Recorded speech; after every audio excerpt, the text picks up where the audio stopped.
Yes. Okay, good. So I got tired of everybody asking me how does the thing work. So I'm just going to show it because we had it working really, really well. And right now we're going from the previous system that we built in Airtable to our new system. We're in this transition period. But come on. That's Metro.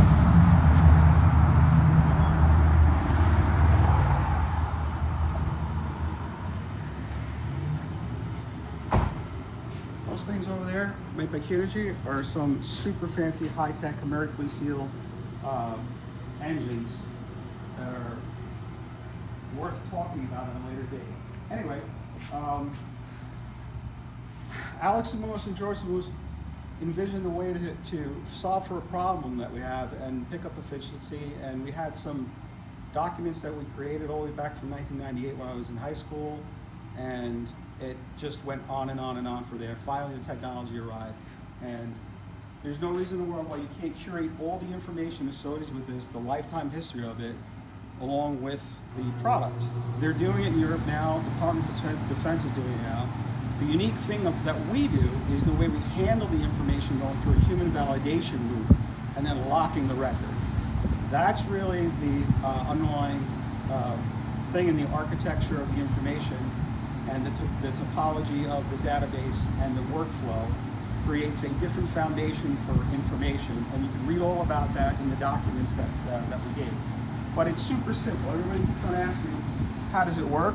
And like, we don't send videos to anybody for a curated experience, right? It's just like if you went to the restaurant and you scanned in your QR code. Here we got QR codes, and now you pull up your portal to the asset, which is basically now a curated information experience with records lock. Well, we could show anything here, anything we would desire of information that's stored in the database can be presented at this immediate point, including fun stuff like hit a button and automatically call the most important person that knows about this piece of gear. Last person was there. Facility information, whatever information you want instantly available about the object in front of you, in which case here is a piece of switchgear, you appear. And in this case, we actually have ingested everything you see in here. So pan around. So you can here, go for a walk. Like go for a walk and then come back. Here. You see, you got QR codes on everything here. Every single one has the specifications, the drawings, photos, work histories. When we tear apart the cabinet, we put it back together. It's all in there. So here's this one here, right? The way we did it was general information. That's the nameplate. You could click on stuff and zoom in and see the nameplate, which with transformers becomes an exotic thing. But I don't know whether you can see these things. I'll just send the link of this to whoever sees this video, and they can just open it up themselves.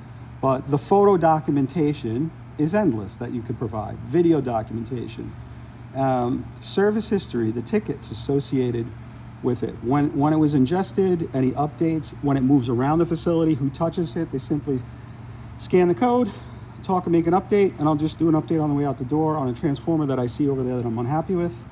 And then you could have a relational information. So here we started to do this concept of what feeds this piece of gear and what does this piece of gear feed in order to have that relational information so that we can make automatic signal lines or power flow.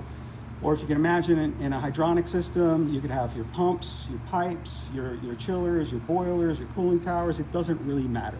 It doesn't really matter. It's relational information that you can start collecting with a piece of equipment. So this is the old school. We stopped doing this about how long ago, Alex? About 6 months. About 6 months ago, we came to conclusion on this because it proved worth. Everybody, we ingested how many facilities, rough? Oh, we started doing ingestion 18 months ago. Yeah, but how many facilities in total did we ingest? At least a dozen. 14. 14. So we have 14 facilities and all of their assets that we touched, ingested into the Airtable through this experience. And we picked up speed. We picked up speed in service, in maintenance, in care, in record sharing between the owner and the engineer of record whenever there was an incident, and there were incidents. And that was the value proposition was proved on phase one of our Metronos product. Come here, let's show you this.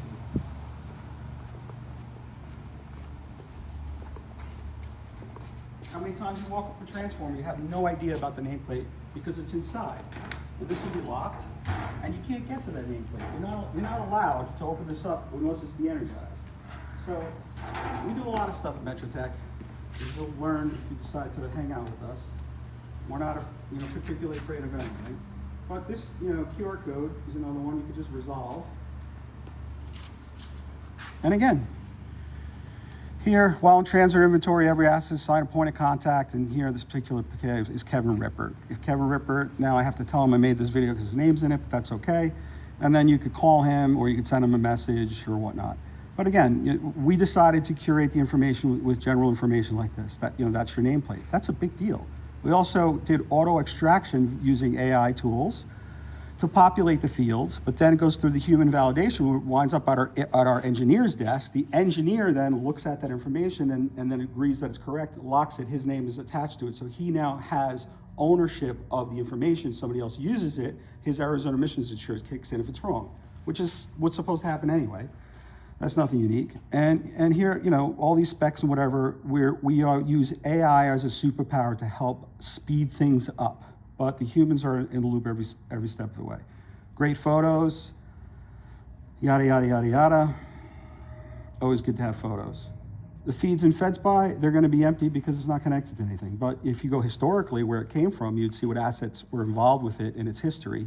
And as time moves by, when we finish fixing this, and we bring it and we install it someplace, you just continue to populate that information, all right?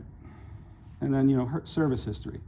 So there's the original ingestion, there's the code over there. We could send you that link too.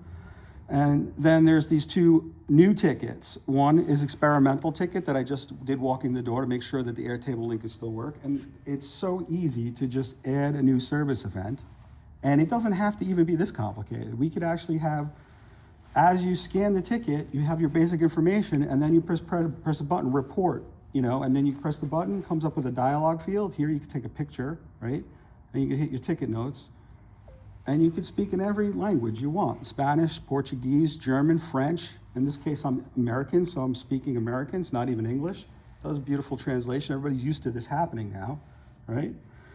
And if you want, then you could, select a file to upload, take a photo or a video. We're gonna take a photo because photos are great. There you go. Use the photo. It's gonna upload that photo. Simple stuff in the field. And then you have to say who submitted it by. So this is the old school tech where everything was done as Metrotech. We didn't worry that much who was doing it. We worried about the information flowing to the engineer's desk. Didn't really make a difference who the guy in the field was. The engineer then would curate the information, correct it, build a record, and lock it. That was important. Stage two is to make this a community platform for everybody at Metrotech and the vendors and the customers and anybody else who wants to contribute to the information about the asset. To do that, you need an auth process. So we're not using Airtable now. What's the new server? We're using WorkOS, and we're using our own server on premises. Yeah. What tech is on the servers? PostgreSQL or Postgres. Postgres. Okay. Postgres. It resolves down to a Postgres record through a Work authentication, WorkOS. That's awesome. System. Okay. All right. So I'm going to put my name in here. So because it won't accept the upload without a name right now. Hit done. And I'm going to add that ticket. And later on, when I go back to the office, I'm gonna pull these things up on screen and you can see them and you can know what the foundation was that we used to speed up everything. So I'll just say, can you imagine, you're in the field and you need the information on this piece of gear before you touch it. Where is the breaker that feeds it? What is it feeding? There's oil on the ground. When's the last time this thing was serviced? Where's the dissolved gas analysis? Where's the TTR, the WRT? Where is the history and the information about this asset? We solved for that. And the most important part about the way we solve for it is the human validation and locking the records. All right, so let's go back to the office.